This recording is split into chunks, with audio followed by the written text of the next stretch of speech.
नमस्कार साथियों, स्वागत है आप सभी का अंकित इंस्पायर्स इंडिया पर। मैं हूं अंकित अवस्थी।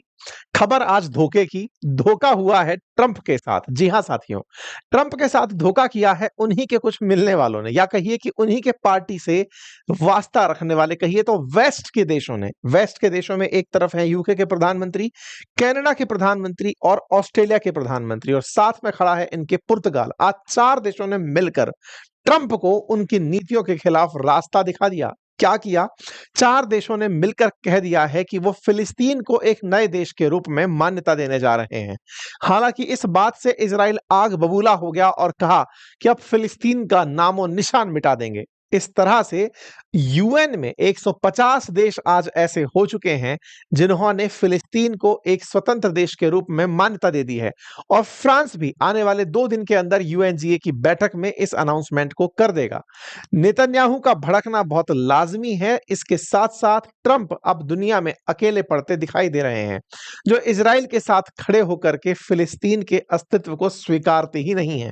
आज के सेशन में इस पूरे विषय वस्तु की जानकारी होगी कि ये असल मायने में ब्रिटेन पलटा क्यों। क्यों ब्रिटेन, जिसने कभी इजराइल को फिलिस्तीन में बसाया था बेल्फोर डिक्लेरेशन से, आज वो खुद फिलिस्तीन की मान्यता को दोहरा क्यों रहा है। आज के सेशन में इस बात को भी समझेंगे कि किस तरह से कीर स्टारमर ने ट्रंप के खिलाफ जाते हुए उन्हीं की प्रेजेंस में यह अनाउंसमेंट किया कि हम फिलिस्तीन को मान्यता देंगे। ये पूरी कहानी आज के सेशन में हम समझेंगे, क्योंकि कहीं ना कहीं इस दोस्ती के पीछे एक दुश्मनी छिपी है, और वो दुश्मनी हाल ही में ब्रिटेन के प्रधानमंत्री को हटाने के लिए हुई उस रैली से जुड़ी है, जिस रैली को इलॉन मस्क, ट्रंप और जेडी वेंस ने समर्थन दिया था। यानी ब्रिटेन की राजनीति प्रभावित हो रही थी अमेरिका से, और इन्होंने बैठकर ग्लोबली पूरी तरह से इनकी नीति को चैलेंज कर दिया है। आज के सेशन में जिक्र होगा, लेकिन उससे पहले यदि आप स्टॉक मार्केट में रुचि रखते हैं, इन्वेस्टमेंट का ज्ञान लेना चाहते हैं, आप चाहते हैं कि निवेश से आपको लाभ हो, आपको फाउंडेशन के रूप में, फाउंडेशन लेवल पर, फंडामेंटल स्तर पर हमने स्टॉक मार्केट का एक बेहतरीन कोर्स उपलब्ध कराया है बातें बाजार की एप्लीकेशन पर, जिसे आप एक्सेस कर सकते हैं। साथ ही साथ म्यूचुअल फंड्स की लर्निंग के लिए भी एक बेहतरीन फंडामेंटल कोर्स उपलब्ध है, फाउंडेशन कोर्स उपलब्ध है बातें बाजार की एप्लीकेशन पर, आप उसे जाकर एक्सेस कर सकते हैं। तो साथियों, पिछले 24 घंटे के अंदर दुनिया के 4 बड़े देशों ने एक साथ औपचारिक रूप से फिलिस्तीन को स्वतंत्र देश के रूप में मान्यता देने की घोषणा कर दी। ऐसा करके दुनिया में 150 देश हो चुके हैं अब जो 2 स्टेट सॉल्यूशन को मानते हैं, अर्थात फिलिस्तीन और इजराइल नाम के 2 देश होंगे, एक साथ होंगे, इसको मान्यता देते हैं। भारत किस तरफ खड़ा है मैं पहले ही बता दूं। भारत वो शुरुआती देशों में है जो 2 स्टेट सॉल्यूशन को मानता आया है, और हमेशा यही मानता है कि यही एक स्थायी समाधान है। चलिए एक एक करके इन चीजों के बारे में चर्चा करते हैं। ये कीर स्टारमर है, यूनाइटेड किंगडम के इस समय के प्राइम मिनिस्टर हैं, और ये अपने अनाउंसमेंट में कहते हैं कि United kingdom formally recognises the state of Palestine. इसके साथ साथ ही मार्क कार्नी, जो कि कनाडा के पीएम हैं, उनका अनाउंसमेंट आप देखते हैं। इन्हीं के साथ साथ ही आप एंथनी अल्बनीज, जो कि ऑस्ट्रेलिया के पीएम हैं, उनका अनाउंसमेंट देखते हैं। ये खबर खास क्यों है, पहले इसको समझ लीजिए। ब्रिटेन खुद अमेरिका के साथ साथ G7 का मेंबर है, और बहुत से उन युद्ध में शामिल रहा है जिन्हें अमेरिका ने शुरू किया है, जैसे अफगानिस्तान पर अलकायदा के खात्मे के लिए किया गया हमला साथ में थे। अक्सर ये उन हर नीति में, क्योंकि नाटो मेंबर है, तो अमेरिका के साथ साथ खड़े होते हैं। यही हाल कनाडा का है। G7 होने के साथ साथ ये बिल्कुल वही बोलता है जो अमेरिका चाहता है। ऑस्ट्रेलिया बिल्कुल वो देश जो यूके के लिए, जो अमेरिका के लिए यूके को छोड़ सकता है, मतलब ये उस तरह से अमेरिकी भक्त देश है। लेकिन इन्होंने इजराइल का साथ छोड़ दिया है। इजराइल का साथ असल में था क्या? इजराइल का साथ था कि आप फिलिस्तीन को मान्यता मत दो। अब तक यही हो रहा था, पूरी दुनिया एक तरफ कहे पड़ी थी, लेकिन यूरोप के ये कुछ देश ऐसे थे जो फिलिस्तीन को देश के रूप में मान्यता नहीं दे रहे थे। एक और देश इनके साथ जुड़ा जिसका नाम पुर्तगाल है। जैसे ही ये अनाउंसमेंट हुआ, उसके बाद स्टेट ऑफ पैलेस्टाइन की तरफ से इन सभी को धन्यवाद दिया गया ऑफिशियल अकाउंट्स के माध्यम से। और स्टेट ऑफ पैलेस्टाइन ने बताया कि अब पूरी तरफ से अगर दुनिया में देखें तो लगभग 75% दुनिया के देश ऐसे हैं, कुल 193 देशों में से, जो कि यूएन के अंदर हैं, जो कि स्टेट ऑफ पैलेस्टाइन को मान्यता देते हैं। फ्रांस भी अब जल्दी ही इस मान्यता को देने जा रहा है। एक तरीके से कहिए तो यूनाइटेड नेशंस की जो सिक्योरिटी काउंसिल है उसमें से 5 में से 4 देश अब ऐसे हो चुके हैं जो कि यूएन के अंदर बैठे हैं, सिक्योरिटी काउंसिल में हैं और फिलिस्तीन को मान्यता देकर चल रहे हैं। यानी अमेरिका को हटा दें तो सारे के सारे वीटो पावर कंट्रीज ने अब फिलिस्तीन को मान्यता दे दी है। अब तक स्टेटस है क्या फिलिस्तीन का, पहले इस पर भी हल्की सी चर्चा कर लें। फिलिस्तीन इस समय पर एक ऑब्जर्वर नेशन के रूप में यूएन के अंदर बैठता है। ये यहां बैठ करके अपने बारे में हो रहे विमर्श को सुनता है, बोल सकता है, वोट नहीं कर सकता है, क्योंकि यूएन के अंदर इसे परमानेंट मेंबर का दर्जा प्राप्त नहीं है, क्योंकि वो पांचों के कंसेंसस से होगा, सहमति से होगा, जो सिक्योरिटी काउंसिल की परमानेंट सीट पर बैठे हुए हैं। अर्थात फिलिस्तीन की जो अथॉरिटी है वो तो चली आ रही है, लेकिन वो वोट देने का अधिकार यूएनजीए के अंदर नहीं रखती है। फ्रांस जल्दी ही इस काम को कर देगा। ऐसा मैं क्यों कह रहा हूं? क्योंकि 23 तारीख से लेकर 29 तारीख के बीच में यूनाइटेड नेशन जनरल असेंबली की अमेरिका में मीटिंग हो रही है, जिसका 80वां सत्र इस बार 22 सितंबर को मनाया जाएगा। इसके बाद 22 तारीख को ही high level conference on two state solution रखी गई है, यानी कि आज रात तक ही, यानी कि कल शाम को अगर कहें, आपको पब्लिक अनाउंसमेंट में पता चल जाएगा कि फ्रांस ने इसे एक्सेप्ट कर लिया है। एंटोनियो गुटेरेस ने अपने स्तर पर यह जानकारी दी। मैं आपको फिर से याद दिला दूं कि यूनाइटेड नेशंस का जो मुख्यालय है वो अमेरिका में है और उसके इस 80वें सत्र के लिए दुनिया भर के राष्ट्राध्यक्ष जा रहे हैं।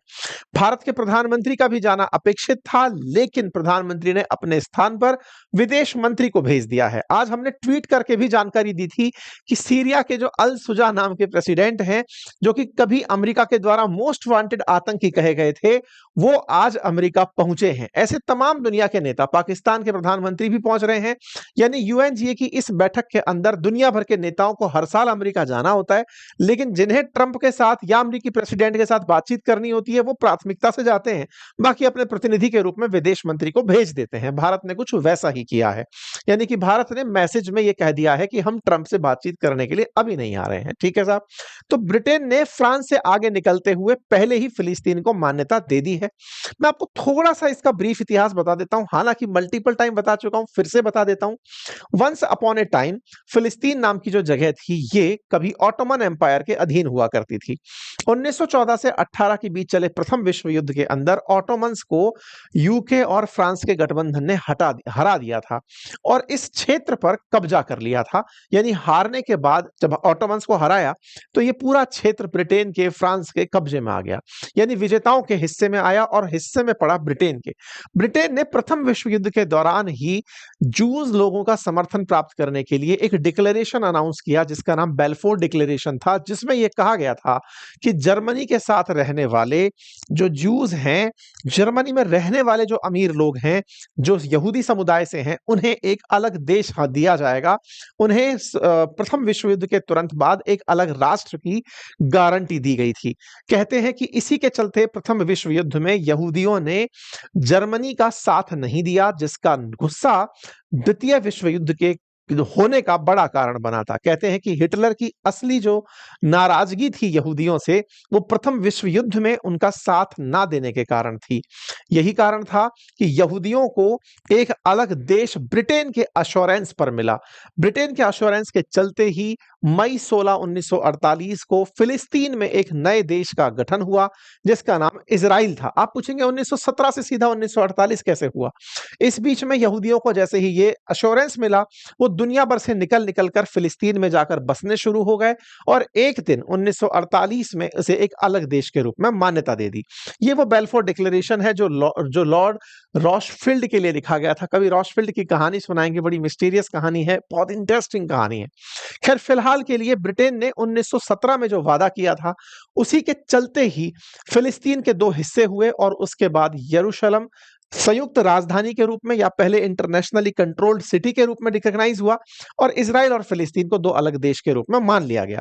अब बड़ा सवाल यह है कि उस समय जिन दो देशों को स्वीकार कर लिया गया था, फिर यूके वाले पलटी कैसे खा गए इजराइल के प्रभाव में? क्योंकि इजरायलियों के पास जो पैसा था वो अमेरिकियों को पकड़ के चलने के लिए बहुत जरूरी था और ऐसे में इन्होंने समय रहते रहते इजराइल को तो मान्यता देना शुरू किया, लेकिन फिलिस्तीन को किसी तरह से रिकॉग्नाइज नहीं किया। लेकिन आज जो आप खबरें देख रहे हैं फॉरेन मिनिस्ट्री ऑफ यूके की तरफ से, वो बराबर ये कहे जा रही है कि हम फिलिस्तीन को एक स्वतंत्र राष्ट्र के रूप में मान्यता देते हैं। अब बड़ा सवाल ये बनता है, अचानक ये सब क्यों हो रहा है? आपको सभी को 7 अक्टूबर को हुआ इजराइल पर हमला याद होगा, जिसमें हमास के आतंकियों ने बॉर्डर क्रॉस करके गाजा पट्टी से निकल करके इजराइल पर हमला कर दिया था। बदले में इजराइल ने गाजा पट्टी को लगभग खत्म कर दिया है। बार बार मैं ये बात इसलिए बोल रहा हूं कि गाजा में तब से लेकर अब तक हॉस्टेजेस की तलाश के साथ साथ इजरायलियों के द्वारा गाजा की सफाई चल रही है, पर इस सफाई से दुनिया को यह डर लगने लगा है कि आने वाले समय में गाजा नामक कोई जगह नहीं बचेगी। नेतन्याहू जानबूझकर नहीं चाहते कि उनके हॉस्टेजेस रिलीज हों। ऐसा मैं क्यों कह रहा हूं? क्योंकि हाल ही में जब शांति वार्ता के लिए हमास के नेता कतर में एकत्रित हो रहे थे, तो उन पर इजराइल के द्वारा ही गोलियां चला दी गई थी, मिसाइल दाग दी गई थी, जो आपने अभी थोड़े दिन पहले इजराइल और कतर के बीच बिगड़े संबंधों के बीच में जानी थी। तब कतर की तरफ से बयान आया था यह कहते हुए कि लगता है कि इजराइल चाहता ही नहीं है कि उसके हॉस्टेजेस जो बचे हुए हैं इस समय गाजा में हैं वो निकलें, क्योंकि वो अल्टीमेटली यही चाहता है कि उन हॉस्टेजेस की तलाश के नाम पर वो पूरा गाजा नीट एंड क्लीन कर दे। ये बात आज पता भी चली जब यूके ने, कनाडा ने, ऑस्ट्रेलिया ने और पुर्तगाल ने यह अनाउंस किया, तो बदले में नेतन्याहू का बयान आया और नेतन्याहू ने अपनी तरफ से साफ कहते हुए कहा कि जनाब, मैं फिलिस्तीन नाम के अब किसी देश को जानता ही नहीं हूं। अब तक तो मैं मानता था, लेकिन अब आप लोग अगर इस जिद पर हैं तो अब ये कोई देश एग्जिस्ट ही नहीं करता। अब आपके दिमाग में सवाल आएगा कि अचानक यूके के अंदर इस तरह की स्थिति क्यों आई कि वो ट्रंप, देखिए, क्योंकि नेतन्याहू वही सब कर रहे हैं जो ट्रंप उनसे कह रहा है, तो ऐसे में क्यों ये लोग ट्रंप के खिलाफ चले गए? उसके पीछे की कहानी जानते हैं कि हुआ क्या। असल मायने में क्या है, इसकी थोड़ी सी कहानी पीछे की तरफ चलनी पड़ेगी कि यूके के अंदर जो कीर स्टारमर हैं, ये सत्ता में जब आए तो कहा गया कि इन्होंने ब्रिटेन में रह रहे जो प्रवासी हैं, जो बाहर से आकर बसे हैं, विशेष रूप से वो जो मुस्लिम कंट्रियों से आकर बसे हैं, उनके सपोर्ट से इलेक्शन जीता था। इस सपोर्ट के चलते ब्रिटेन के अंदर कुछ जो लोकल ब्रिटिशर्स हैं, जो कि ब्रिटेन को बिल्कुल वैसे ही चाहते हैं जैसे मेक अमेरिका ग्रेट अगेन के अंदर अमेरिकन चाहते हैं ट्रंप के नेतृत्व में कि वो अमेरिका अमेरिकन का हो, वैसे ही ब्रिटेन ब्रिटिशर्स का हो, आउटसाइडर्स का उस पर कोई रोल ना हो। उन्होंने इनके खिलाफ रैली की थी और इस रैली को रॉबिन्सन नाम के व्यक्ति ने ऑर्गेनाइज कराया था।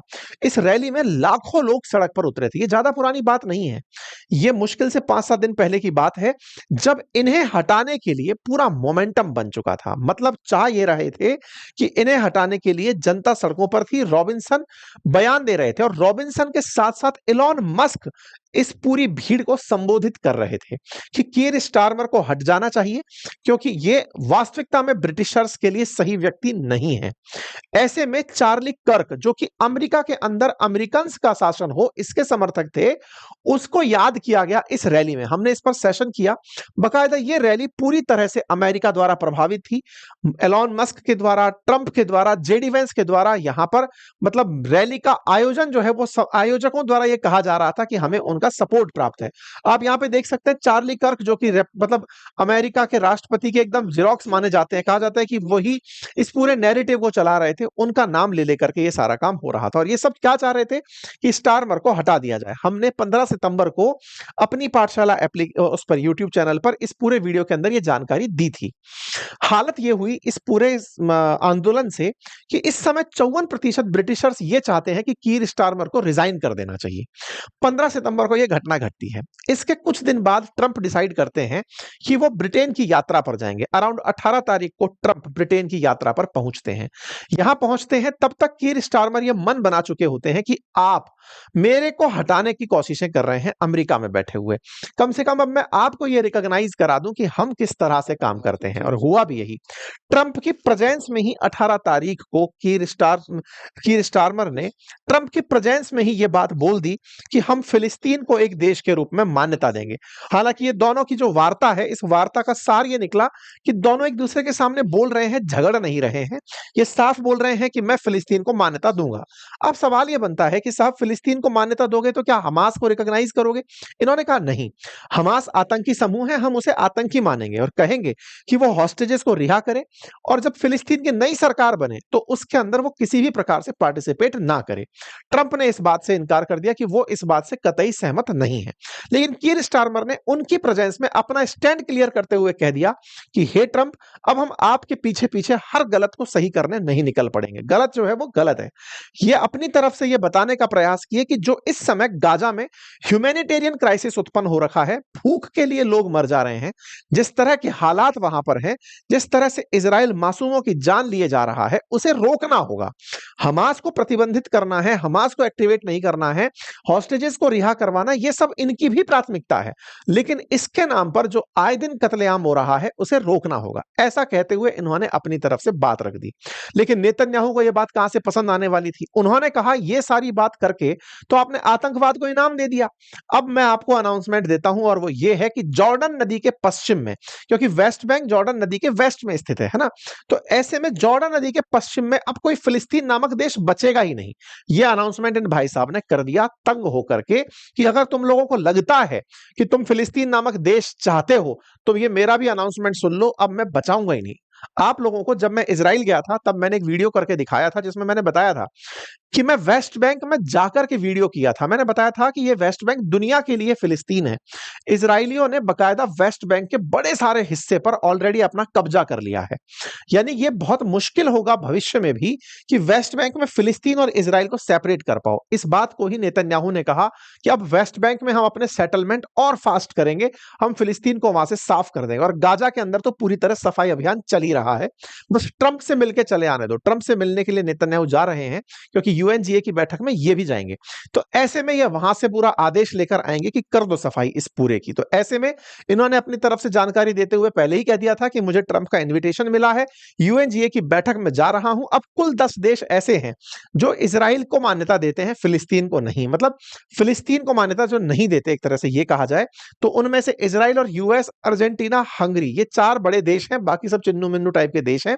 एक तरीके से ये सारी घटनाएं तब घटित हो रही हैं जब अमेरिका पूरी दुनिया में अपने वर्चस्व को स्थापित करने के लिए हर तरह के टेंट्रम अपना रहा है और चीन अपने विचारों से लोगों को अपने साथ ला रहा है।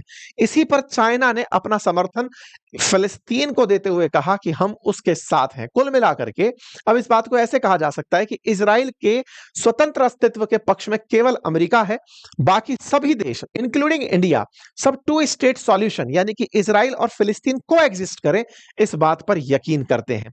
इसकी घटना के बाद में कतर ने पूरी तरह से उन सभी देशों को धन्यवाद दिया जो कि फिलिस्तीन को मान्यता दे रहे हैं। इससे आप अंदाजा लगा सकते हैं कि कतर खुद ये चाह रहा है कि अब फिलिस्तीन के समर्थन में दुनिया आए तो वो फिलिस्तीन का रिप्रेजेंटेटिव बनकर के बातचीत करे। और तो और अरब और इस्लामिक वर्ल्ड के जो लीडर्स हैं उन्होंने ट्रंप से मिलने का टाइम मांगा है। वो अपनी स्थिति उन्हें बताएंगे और कहेंगे कि साहब गाजा के अंदर जो हो रहा है वो ठीक नहीं है, आपको इसे रोकना होगा। लेकिन ये देखने वाली बात है कि क्या इजराइल वाकई में रुकेगा या फिर पूरी तरह से गाजा को साफ करके एक नए शहर के रूप में बसाएगा, जो कि ट्रंप का असल विजन है। आप लोगों को क्या लगता है अपनी राय कमेंट बॉक्स में जरूर दीजिएगा।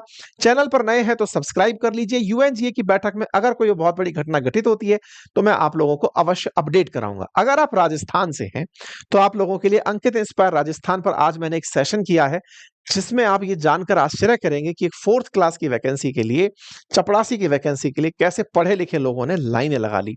ये समाज के लिए एक दर्पण जैसा है कि हमारी स्थिति किस तरह से बदतर होती जा रही है, नौकरी की लालसा में हमारी पढ़ाई किस तरह से हाशिए पर जा रही है। इस सेशन के अंदर आप जाकर के उसे सुन सकते हैं। फिलहाल के लिए इतना ही। बहुत बहुत धन्यवाद।